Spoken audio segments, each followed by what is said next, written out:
Manish Stockholm के एक hotel के कमरे में बैठा था जहां वह छुट्टी मनाने गया था। उसकी सूची में शामिल वो जगह जहां उसे अपनी छुट्टियां बिताने की लंबे समय से ख्वाहिश थी। आखिरकार उसने इस ख्वाहिश को भी पूरी कर ली थी, लेकिन आज उसका मन कहीं और खोया हुआ था। दरअसल आज उसके बुजुर्ग पिताजी का जन्मदिन था, जिनका कुछ साल पहले ही निधन हो गया था। मनीष को वो दिन अभी भी काफ़ी अच्छी तरह से याद था, जब वे दोनों एक दिन दोपहर में मछली पकड़ने गए थे।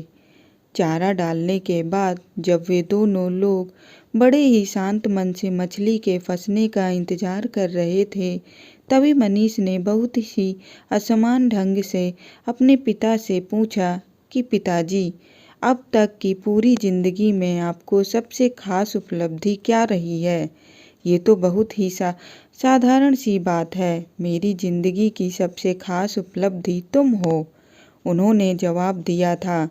एक पिता बनना किसी भी इंसान के लिए जिंदगी का सबसे बेहतरीन तोहफा होता है।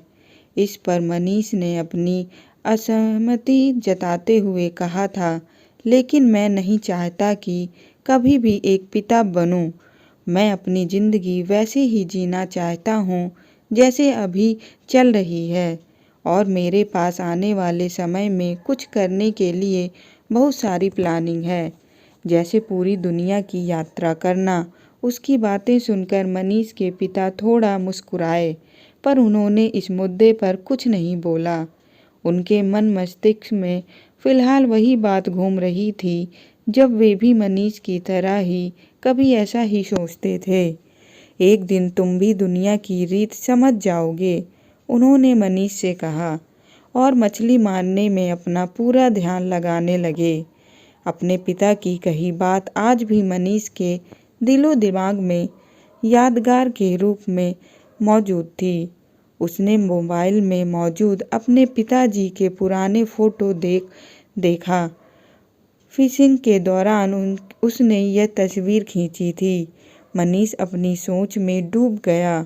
उसके पिताजी की किसी इंसान की ज़िंदगी के सबसे बेहतरीन तोहफे के बारे में आखिर क्या कहा था।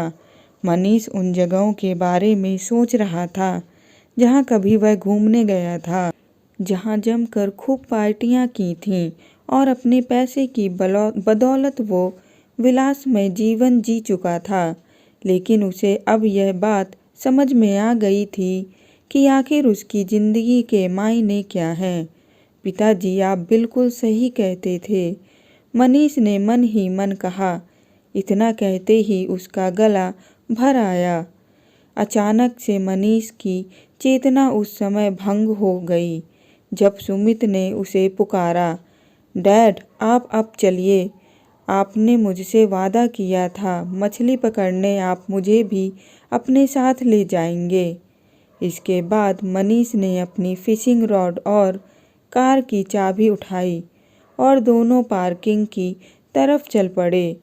चलते चलते उसने मुस्कुराते हुए अपने बेटे सुमित से पूछा, तुम्हें पता है किसी इंसान की ज़िंदगी का सबसे बेहतरीन तोहफा क्या होता है?